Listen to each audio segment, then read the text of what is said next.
여러분 안녕하세요.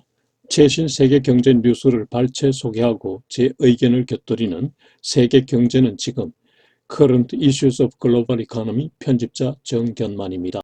네, 6월 7일자 Current Issues of Global Economy 진행하겠습니다. 오늘도 세 건의 토픽 뉴스를 발췌하고 참고로 코로나 바이러스 진전 상황 및 단신 두 건을 첨부하였습니다. 오늘의 토픽은 유럽 중앙은행 ECB가 지난 3월 7,500억 유로의 QE 조치에 대해서 새로 다시 6천억 유로 규모의 추가 경기 부양 조치를 취하였다는 CNBC 뉴스의 QE Infinity European Central Bank Emergency Stimulus has no real end in sight입니다. 두 번째 뉴스는 미국의 5월 중 고용이 전문가 예상 830만 명 감소와 크게 차이나는 250만 명이나 증가하였고, 실업률도 전문가의 예상 19.5%와 크게 차이나는 13.3%로 전월보다 1.4%포인트나 하락하였는데, 요인이 일시 해고자의 예상에 빠른 복귀 때문이라는 CNBC 뉴스의 May sees biggest jobs increase ever of 2.5 million as the economy starts to recover from coronavirus입니다. 세 번째 뉴스는 미국 달러 인덱스가 지난 3월 중순 이후 약 6% 하락하였는데 이 미달러 인덱스 하락이 주가의 급반등 및 국제 상품 가격 상승을 견인하였다는 마켓워치사의 How the US dollar almost silent slide is choosing the stock market rally입니다. 네, 오늘도 참고로 코로나 바이러스 진전 상황과 그리고 단신 두 건을 첨부하였습니다. 네, 오늘의 토픽 QE Infinity The European Central Bank's emergency stimulus has no real end in sight. CNBC 뉴스 보시죠. 유럽 중앙은행 ECB가 6월 4일 정책회의를 열고 추가 경기 부양 조치를 발표하였는데요. 그 규모가 6천억 유로입니다. 지난 3월에 7,500억 유로와 합해서 총 1조 3,500억 유로가 되겠습니다. 지난 3월에 발표된 Pandemic Emergency Purchase Program, 즉 PPP 계획에 따라서 ECB는 매일 60억 불에 해당되는 국채 등을 매입해 왔는데요. 그 한도가 거의 소진돼 가고 있었죠. 이에 따라 이제 부랴부랴 2차 추가 경기 부양 조치를 발표하였습니다. 이와 함께 국채 매입 기간도 당초 올해 말에서 내년 6월 말까지 연장하였습니다. 아울러 ECB는 인플레이션 목표 2%를 2022년 말까지 폐기하기로 했는데 그 의미는 추가 부양 조치가 가능하다는 얘기죠. 그리고 기간 연장도 2022년 말까지는 가능하다는 걸 뜻하는 거죠. 기사 제목이 QE Infinity, 즉 무한정 양적 완화라고 표현한 이유가 되겠죠. 여기서 참고로 유럽 중앙은행은 ECB는 2015년에 처음으로 국채 매입 양적 완화 QE를 시작하였습니다. 당시 배경을 보면은 2011년에 그리스의 그 국가 부채 위기가 발생한 이래 아일랜드, 포르투갈, 스페인, 이태리 등으로 국가 부채 위기가 확산되었죠.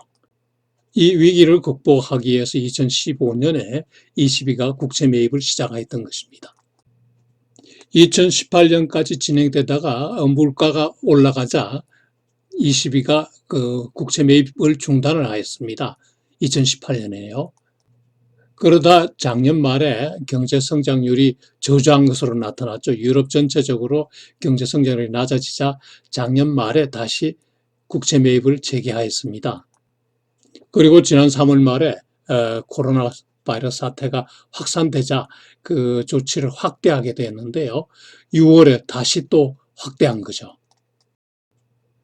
ECB가 지난 목요일 발표한 전망에 따르면 유로존 경제는 올해 GDP가 마이너스 8.7% 역성장할 거고 내년에는 5.52% 성장, 내후년에는 3.3% 성장할 것으로 전망하였습니다.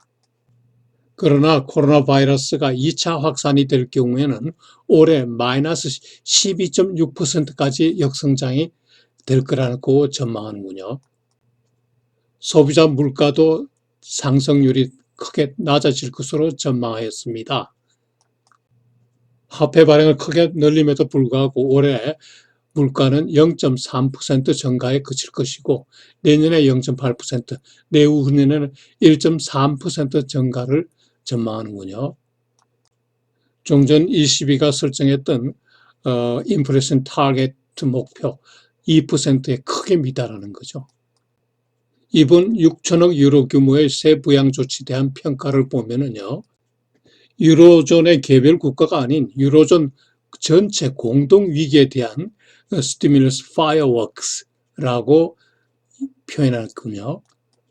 즉 불꽃놀이식 경기 부양이라는 거죠. 그러나 이러한 대규모 부양 조치에도 불구하고 세계적 수요 회복이 지연되거나 코로나 2차 감염이 확산될 경우에는 또 다른 추가 부양 조치가 불가피하다는 겁니다. 네, 여기서 유럽의 경기 부양책 확대 조치와 관련해서 제 생각을 말씀드려 보겠습니다. 말씀드린 대로 이번 22 조치는 3월에 7,500억 유로에 이어서 6천억 유로를 추가한 것이고요. 그리고 지난주 제 Current Issues of Global Economy에서 말씀드렸다시피 EC 집행위원회가 재정자금 7,500억 유로를 따로 투입할 계획을 발표하였었죠. 유럽중앙은행과 EC 집행위원회가 동시에 금융자금과 재정자금을 풀겠다는 거죠. 대단한 겁니다. 이러한 대규모 경기 부양책의 긍정적 효과는 시장 내 일단 자금 경색이 완화된다는 점을 들 수 있겠고요. 그리고 GDP 개선 효과가 있을 텐데 그거는 그 돈으로 소비가 늘어날 거고 투자도 늘어날 것이며 정부 지출이 증가되는 거죠. Y는 C 플러스 I 플러스 G 플러스 X 마이너스 M에서 CIG가 다 증가하는 거죠. 그러나 현재와 같은 경기 침체 상태에서는 소비 심리가 위축되어 있고 투자 심리도 위축되었으며 또한 세계 수요 또한 부진하기 때문에 기대만큼의 효과는 크지 않을 것이라는 생각이 드는군요. 경기 부양책의 부정적 효과를 보면요.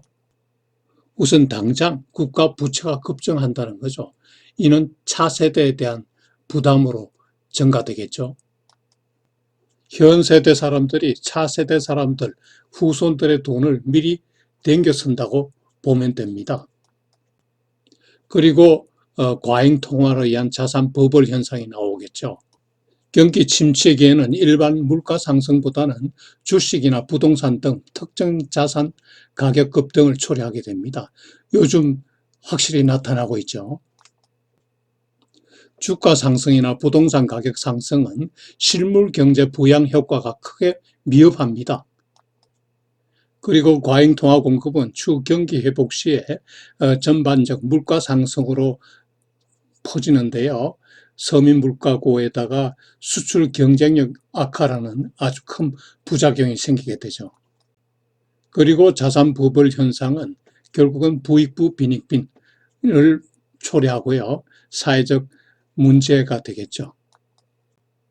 정책 당국자들이 경기 부양책을 자신의 업적으로 선전할 것이 아니라 이런 경기 부양책의 부정적 효과에 대해서 큰 주의를 기울일 필요가 있다고 생각합니다. 네, 오늘 두 번째 뉴스, May sees biggest jobs increase ever of 2.5 million as the economy starts to recover from coronavirus. CNBC 뉴스 보시죠.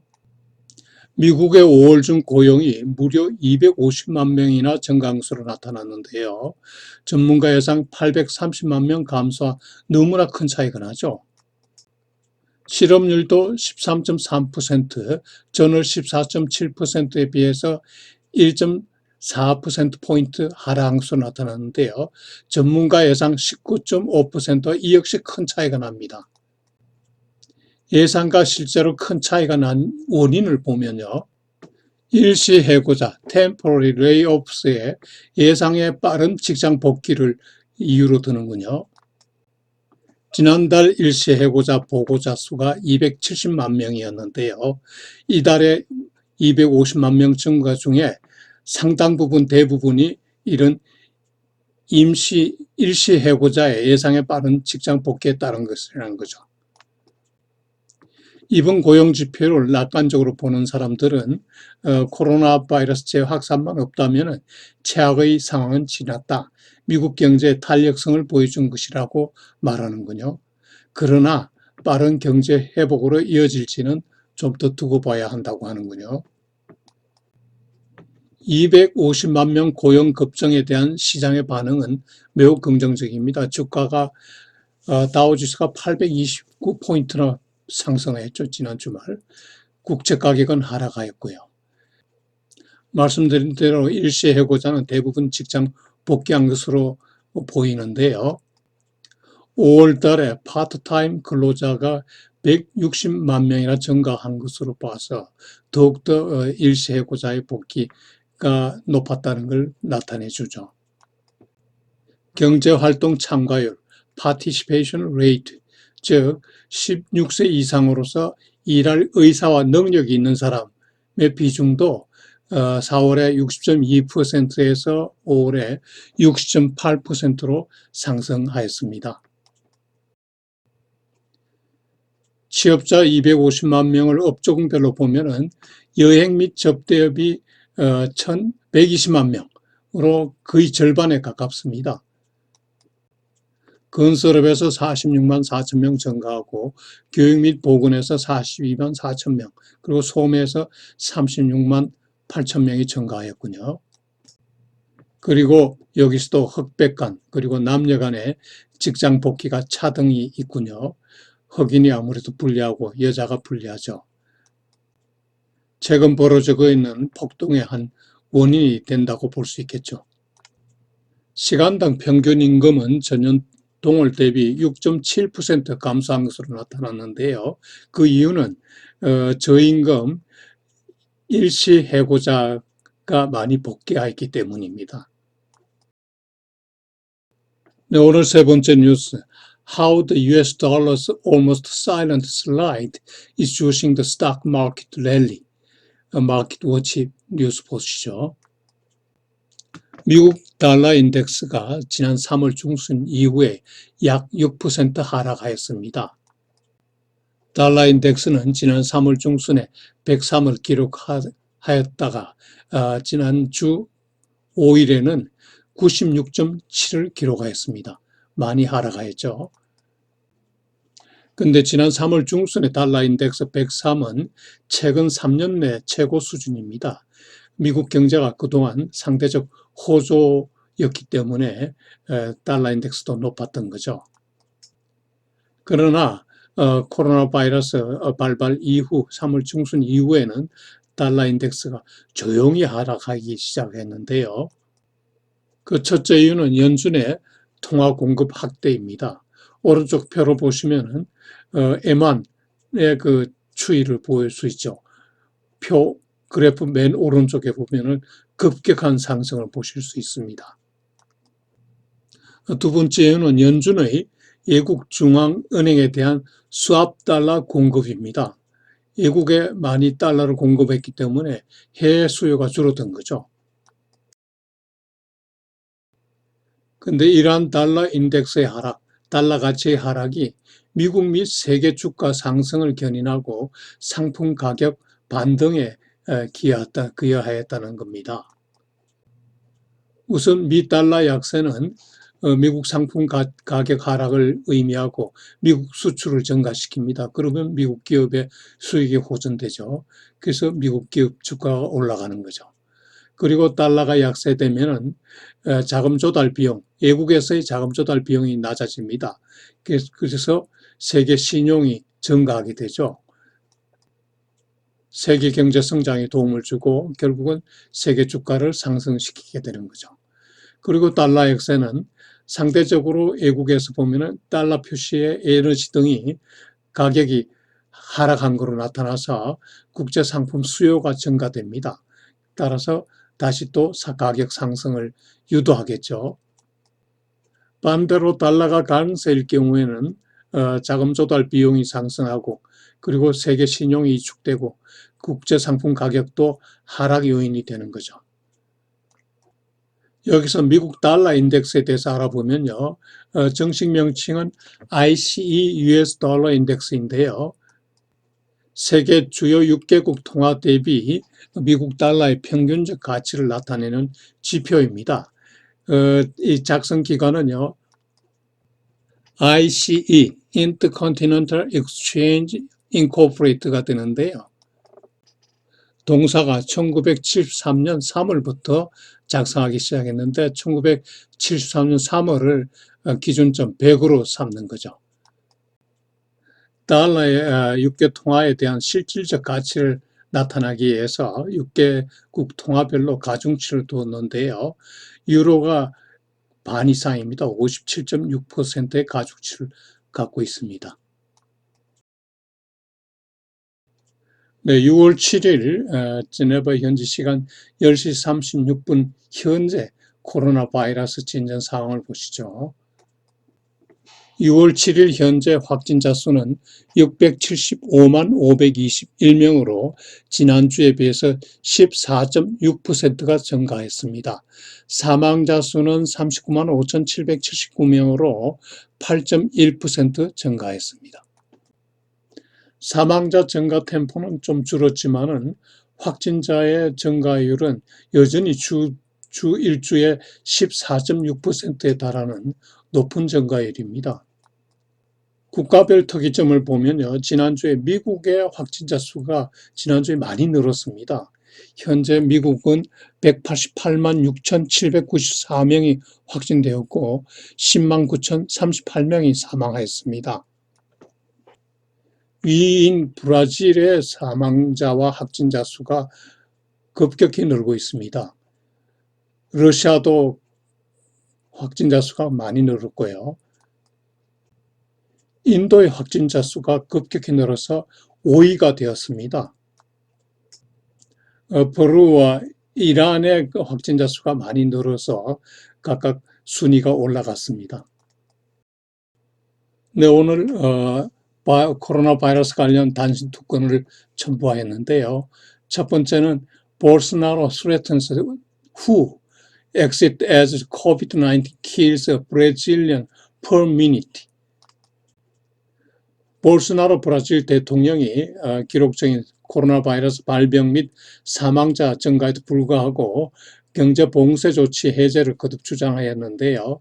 근거는 경제 봉쇄 조치로 인한 비용이 공중보건위생위험보다 더 크다는 거죠. 그리고 지금 코로나 바이러스가 1분에 1명의 브라질인을 죽이고 있다라고 말하면서 세계보건기구 WHO 탈퇴도 주장하고 나섰습니다. 그는 100일 전에 코로나 바이러스 사태를 단지 작은 감기, 리를 플루라고 이제 말한 바 있는데요. 코로나 바이러스 사태가 확산되자 그 책임을 후로 돌린다는 느낌이 들죠. 정치인들의 후안무치한 책임 떠넘기에 대해서 상당히 화가 나는군요. 두 번째 단신은 CNN이 보도한 US billionaires have regained $565 billion in wealth since the peak of the crisis입니다. CNN에 따르면은 코로나 바이러스 사태 이후 석 달 사이에 다수의 미국민들이 재무적 고통을 받았는데 그러나 빌리언어 부자들은 기간 중에 5,650억 달러 19% 재산이 증가했다고 하네요. 제프 베조스 아마존 회장의 경우에 기간 중에 36.2빌리언 달러, 362억 달러 재산이 증가하였네요. 우리 돈으로 한 42조 원 되겠군요.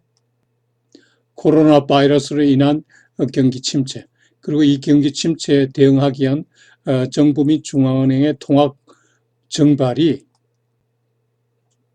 부익부 빈익빈 현상을 심화시킨 거죠.